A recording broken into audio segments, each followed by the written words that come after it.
17 जून 2023 प्रातः मुरली। ओम शांति। बाप दादा मधुबन। मीठे बच्चे, तुम्हें बाप दादा की श्रीमत के डायरेक्शन पर चल देही अभिमानी बनना है। चित्र को देखते हुए भी विचित्र बाप को याद करना है।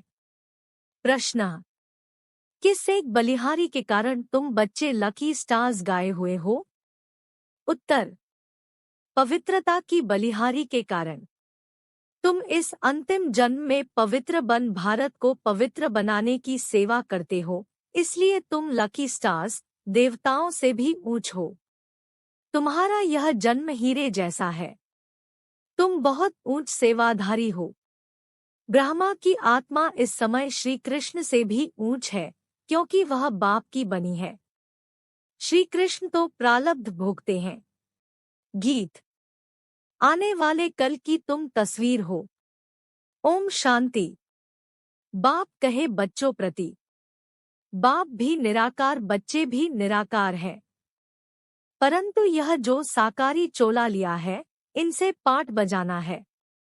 ऐसे पाठ बजाने वाले बच्चों से बाप कहे अब देही अभिमानी बनो, अपने को आत्मा निश्चय करो। ऐसे न कहो अहम आत्मा सो परमात्मा। यही तो तुम बाप को 84 जन्मों के चक्र में धकेल देते हो। अपने को बाप समझ 84 जन्मों के चक्र में डाल दिया है। यह कहने से तुम रसातल में चले गए हो। बेड़ा डूबना शुरू हुआ। अब तुमको श्रीमत मिलती है। बच्चे जानते हैं, दो मत गाई हुई है। एक है श्रीमत, यही भगवान की श्रीमत अर्थात बेहद बाप की मत है। उन्होंने श्री कृष्ण का नाम डाल दिया है। वह तो रोग है। श्री कृष्ण को बाप नहीं कह सकते। बाप होते हैं तीन। एक ऊंचते ऊंच परमपिता परमात्मा, आत्माओं का बाप। दूसरा है प्रजापिता ब्रह्मा। इनको परमपिता नहीं कहेंगे। यह तो प्रजा का पिता हो गया। इनका नाम भी बाला है। श्री कृष्ण को प्रजापिता नहीं कहेंगे। तीसरा है लौकिक बाप। बेहद का बाप कहते हैं बच्चे देही अभिमानी भव। अब श्रीमत के तुमको डायरेक्शन मिलते हैं। दोनों की मत इकट्ठी चलती है। तुम महसूस करते हो यह महावाक्य शिव बाबा समझा रहे हैं। त्रिमूर्ति शिव के बदले भूल से त्रिमूर्ति ब्रह्मा कह दिया है, परंतु इसका अर्थ कुछ नहीं निकलता। त्रिमूर्ति ब्रह्मा कहने से ब्रह्मा की मत गाई हुई है। शिव को उड़ा दिया है। कहते हैं ब्रह्मा भी उतर आए। अब ब्रह्मा तो सूक्ष्मवतन से आकर मत देवे। अब तुमने यह समझा है, प्रजापिता ब्रह्मा को व्यक्त ब्रह्मा कहा जाता है। तुम अभी व्यक्त ब्राह्मण हो, फिर अव्यक्त संपूर्ण ब्राह्मण बनते हो, फिर तुम सूक्ष्मवतनवासी ब्राह्मण बन जाएंगे। संपूर्ण ब्रह्मा, संपूर्ण सरस्वती दोनों सूक्ष्मवतन में वहां रहते हैं। विष्णु तो है ही युगल। दो भुजा लक्ष्मी की, दो भुजा नारायण की। अब यह मत तो नामी ग्रामी है। भगवानुवाच ब्रह्मा को मत देने वाला है शिव। इनका नाम रखा है ब्रह्मा। ब्रह्मा है यहाँ पतित दुनिया में। इनको ऊंच नहीं कहना चाहिए। विष्णु के दो रूप लक्ष्मी नारायण फिर यहाँ स्वर्ग में आते हैं। देवदेव महादेव कहा जाता है ना, तो महादेव हो गया शंकर। बच्चे तो समझते हैं शिव है ऊंचते ऊंच बाप, फिर सूक्ष्मवतन की रचना रचते हैं। मूल बात है श्रीमत पर चलना। ब्रह्मा भी श्रीमत पर चल इतना नामी ग्रामी बना। मुरब्बी बच्चा एक ही ब्रह्मा है। शिव बाबा भी एक, ब्रह्मा भी एक ही है। प्रजापिता ब्रह्मा कहा जाता है ना, प्रजापिता विष्णु व प्रजापिता शंकर नहीं कहेंगे। अभी तुम प्रजापिता ब्रह्मा के सामने बैठे हो। बाप कहते हैं गृहस्थ व्यवहार में रहते अपने को आत्मा निश्चय करो। निरंतर मुझे याद करने का पुरुषार्थ करो। फिर है त्याग की बात। ज्ञान, भक्ति, वैराग्य कहते हैं ना, वैराग्य से त्याग होता है। सन्यासी पहले वैराग्य दिलाते हैं कि यह काग विष्टा समान सुख है, इसलिए हम घर बार छोड़ते हैं। कहते भी हैं कि भारत सतयुग में स्वर्ग था। नर्क में रहने वाले कहते हैं कि हम स्वर्गवासी थे। अभी तुम बच्चों की बुद्धि में है कि स्वर्ग में देवी देवता ही रहते थे। प्राचीन भारत में प्योरिटी, पीस, प्रास्पर्टी सब थी। नरकवासी मनुष्य स्वर्ग स्थापन करने वाले बाप की महिमा गाते हैं। आप सुख के सागर हो, शांति के सागर हो। इस बाप से ही सेकंड में जीवन मुक्ति का वर्षा मिलता है। बाबा घड़ी घड़ी कहते हैं, किसके साथ चल रहे हो? शिव बाबा से ही वर्षा मिलना है। बुद्धि में शिव बाबा ही याद रहे, उनसे स्वर्ग में अथाह सुख मिलेंगे। तुम कहेंगे हम शिव बाबा के साथ चल रहे हैं। कोई नया होगा तो वह कहेगा कि शिव बाबा तो निराकार है, यह ब्रह्मा है, तुम शिव बाबा के साथ कैसे चल रहे हो? विचित्र है ना? तुम बच्चे जानते हो हम शिव बाबा के सम्मुख बैठे हैं। शिव बाबा का कोई आकार साकार रूप है नहीं, वह निराकार इनके ही शरीर में आते हैं, इनमें आकर बतलाते हैं। यह अपने जन्मों को नहीं जानते हैं। अभी तुम जानते हो बरोबर हमने 84 जन्म पूरे किए। 84 जन्म ही गाए जाते हैं। सतयुग में लक्ष्मी नारायण थे तो जरूर यही 84 का चक्र लगाते हैं। और धर्म वाले तो बाद में आते हैं, वह इतने जन्म नहीं लेते। पहले आत्मा सतो प्रधान होती है, फिर पिछाड़ी में तमो प्रधान बनती है। तो यह है श्रीमद् भगवान की। ब्रह्मा को भी वह मत देते हैं, परंतु मुरब्बी बच्चा होने कारण अच्छी रीति धारण कर समझाते हैं। कभी वह भी आकर समझाते हैं। कहते हैं बच्चे देही अभिमानी भव।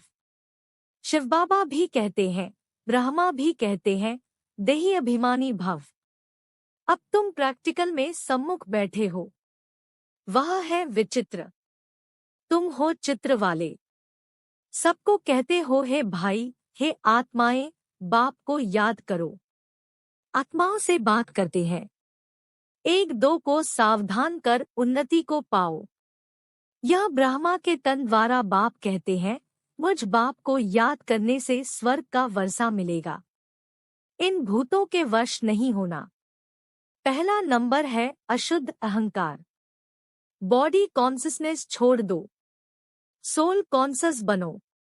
भाई भाई हो तो जरूर बाप भी होगा। ब्रदर सिस्टर्स का बाप हो गया ब्रह्मा। ब्रदर्स ब्रदर्स का बाप है निराकार, यह है साकार। हम सब असुल है, निराकारी। फिर पाठ बजाने आते हैं। यह श्री श्री शिव भगवानुवाच। श्री कृष्ण की आत्मा तो सतयुग में थी, वह इस 84वें जन्म में बाप की आकर बनी है। तो श्री कृष्ण की आत्मा से भी यह अच्छी हुई ना, क्योंकि इस समय सेवा करते हैं। श्री कृष्ण की आत्मा तो सिर्फ प्रारब्ध भोगेगी। तो दोनों में कौन बड़ा कौन ऊंच हुआ? 84 जन्म में जो पहला जन्म वाला श्री कृष्ण है वह ऊंच, या इस समय वाला ब्रह्मा ऊंच? वास्तव में हीरे जैसा जन्म तो यह है, क्योंकि यहाँ तुमको प्राप्ति होती है। वहाँ ऐसे नहीं कहेंगे कि प्राप्ति होती है। इस समय ही तुमको सारी प्रॉपर्टी मिलनी है। तुम बहुत ऊंच सेवाधारी हो। तुम भारत को स्वर्ग, पतित को पावन बनाकर फिर इस पर राज्य करने वाले हो। तुम हो लकी स्टार्स, तब तो सब माथा टेकते हैं ना। यह सारी पवित्रता की बलिहारी है, इसलिए बाप कहते हैं काम महाशत्रु है, जिसने तुमको अपवित्र बनाया उनको जीतो। मुझ सर्वशक्तिमान के साथ जितना योग लगाएंगे उतना पवित्र होते जाएंगे। तुमने 63 जन्म विषय सागर में गोते खाए, अभी यह तुम्हारा अंतिम जन्म है। अजामिल जैसे पापी गाए हुए हैं। सतयुग में है ही एक पतिव्रता, पावन धर्म। सदैव सुख ही सुख रहता है। यहाँ तो है पतित। सन्यासी पहले सतोप्रधान थे तो बहुत तीखे थे। कहाँ भी जंगलों में उनको भोजन मिलता था। पवित्रता की ताकत थी। ऐसे नहीं कि परमपिता परमात्मा शिव की ताकत थी। तुमको उनकी ताकत मिलती है। माया का राज्य शुरू होता है द्वापर से। 5 विकारों रूपी रावण का राज्य आधा कल्प चलता है। मनुष्य समझते नहीं कि पतितपावन कौन। गंगा को ही पतितपावनी समझ लिया है। परमात्मा को जानते ही नहीं। कह देते हैं कि परमात्मा और उनकी रचना बेअंत है। सतयुग की आयु लाखों वर्ष है। अगर ऐसा होता तो देवता धर्म वालों की संख्या ज्यादा होनी चाहिए। अभी तो क्रिश्चियन लोग जो बाद में आए उन्हों की संख्या ज्यादा हो गई है। यह बाप समझाते हैं। बुद्धि के लिए यह भोजन देते हैं। तुम्हारी बुद्धि अब कितना काम करती है। मनुष्यों की बुद्धि अब काम नहीं करती। रचता और रचना के आदिमध्यांत को जानने का ताला बंद है। उनका है हठ का संन्यास, हठ योग। तुम्हारा है बेहद का संन्यास, राजयोग। तुम राजाओं का राजा, स्वर्ग के मालिक बनते हो। इस समय जो पतित है वह थोड़े ही यह राज बताएंगे। गीता सुनाते हैं। 18 अध्याय का कितना लंबा अर्थ बैठ निकालते हैं। कितनी गीताएं बनाई हैं। सबकी अपनी अपनी मत है। गीता को समझ नहीं सकते। श्री कृष्ण भगवान ही नहीं, फिर गीता को समझे कैसे। कुछ भी समझते नहीं। अभी तुम जानते हो वह सब है कि भक्ति मार्ग के 5 भूतों ने अजामिल जैसा पापी बना दिया है। नंबरवार तो होते ही है। एक जैसे तो होते नहीं। समझाया जाता है भगवान एक है, वह आकर राजयोग सिखलाते हैं। लक्ष्मी नारायण और उनकी डिनाइस्टी तमोप्रधान से सतोप्रधान बन रही है। वर्ल्ड की हिस्ट्री ज्योग्राफी फिर से रिपीट होनी है। पहले तो निश्चय चाहिए। बाबा बस अब हम तो आपकी ही श्रीमत पर चलेंगे। तुम बच्चों की तकदीर जग रही है। तुम विश्व के मालिक बनते हो और सबकी तकदीर सोई हुई है। बहुत दुखी है। आदि सनातन भारत स्वर्ग था, अब नहीं है। तमोप्रधान पतित बन गए हैं। पतित पावन परमात्मा को कहा जाता है। स्वर्ग में तो सबकी ज्योति जगी रहती है। दीपमाला कहते हैं ना, अभी तो उझाई हुई माला है। बाप कहते हैं यह मेरी आत्माओं की माला है। पहले आत्माओं की माला बनाता हूँ, फिर विष्णु की माला बनाता हूँ। शिव बाबा बनाते हैं ब्रह्मा द्वारा। यह भी समझाया है ब्राह्मणों की माला नहीं बन सकती क्योंकि कभी आसमान पर चढ़ते रहते, कभी नीचे गिरते रहते। निश्चय बुद्धि से बदल संशय बुद्धि बन पड़ते हैं। आज पक्के ब्राह्मण हैं, औरों को आप समान बनाते हैं, कल शूद्र बन जाते हैं। इसलिए शिव बाबा कहते हैं ब्राह्मणों की माला बन नहीं सकती है। तुम पुरुषार्थ करते हो, रुद्र माला बनेंगे, इसलिए योग लगाना है। योग पूरा होगा तो बुद्धि रूपी बर्तन पवित्र होगा तो धारणा भी होगी। बाप को याद करने से तुम वर्षा लेते हो। तुम्हारी आंख वर्षे में चली जाती है। लौकिक बाप के बच्चों की भी वर्षे में नजर रहती है ना। कोई कोई बच्चे कहते हैं यह बूढ़ा कब मरेगा तो हमको मिल्कियत मिलेगी।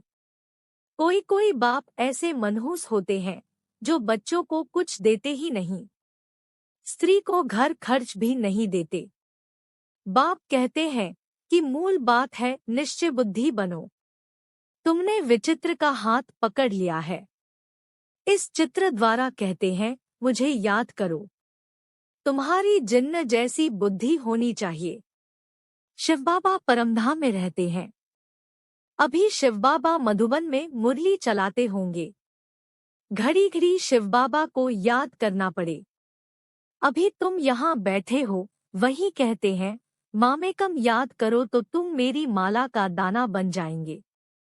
यह है रुद्र ज्ञान यज्ञ। इसमें ब्राह्मण भी जरूर चाहिए। शास्त्रों में कोई यह लिखा हुआ नहीं है कि जगत अम्बा ब्राह्मणी थी। यह बाप ही समझाते हैं। परंतु माया भी बड़ी तीखी है। निश्चय होते होते माया फिर झट संशय में ला देती है। फिर श्रीमत लेने लिए बुद्धि चलती नहीं है। उनका पद भी भ्रष्ट हो जाता है। चढ़े तो चाखे बैकुंठ रस, गिरे तो चकनाचूर। प्रजा में भी कम पद। तुम हो लकी ज्ञान सितारे। तुम्हारे ऊपर बहुत रेस्पॉन्सिबिलिटी है। बाबा कहते हैं, खबरदार रहना, विकार में नहीं जाना। तुम्हारा धंधा है पतित को पावन बनाने का। कोई को भी दुख मत दो, सदा सुखी बनाना है। बाप बच्चे बच्चे कहकर समझाते हैं, फिर भी बुजुर्ग है। इनकी आत्मा को भी बच्चा कहेंगे। यह आत्मा भी उनको बाप कहती है। कदम कदम श्रीमत पर चलना है। सेंटर सब शिव बाबा के हैं, किसी मनुष्य के नहीं। शिव बाबा ही इन द्वारा स्थापना कर रहे हैं। अच्छा, मीठे मीठे सिकीलधे बच्चों प्रति माता पिता बाप दादा का याद, प्यार और गुड मॉर्निंग। रूहानी बाप की रूहानी बच्चों को नमस्ते। धारणा के लिए मुख्य सार। 1. बुद्धि को रोज ज्ञान का भोजन दे, शक्तिशाली बनाना है। योग से बुद्धि रूपी बर्तन पवित्र बनाना है। 2. हमने विचित्र बाप का हाथ पकड़ा है, इस निश्चय से घड़ी घड़ी बाप को याद करना है। कोई को भी दुख नहीं देना है। वरदान। रियलाइजेशन द्वारा निर्बल से शक्तिशाली बनने वाले मास्टर सर्वशक्तिमान भव। मानव जीवन की मानवता का आधार आत्मा पर है। मैं कौन सी आत्मा हूँ, क्या हूँ, यदि यह रियलाइज कर ले तो शांति स्वधर्म हो जाए। मैं श्रेष्ठ आत्मा हूँ, सर्वशक्तिमान की संतान हूँ, यह रियलाइजेशन निर्बल से शक्तिशाली बना देती है। ऐसी शक्तिशाली आत्मा व मास्टर सर्वशक्तिमान आत्मा जो चाहे, जैसे चाहे वह प्रैक्टिकल कर सकती है। स्लोगन। जो मनसा महादानी है, वह कभी भी संकल्पों के वश नहीं हो सकते। कृपया आज की मुरली पर लाइक, कमेंट और चैनल को सब्सक्राइब जरूर करें।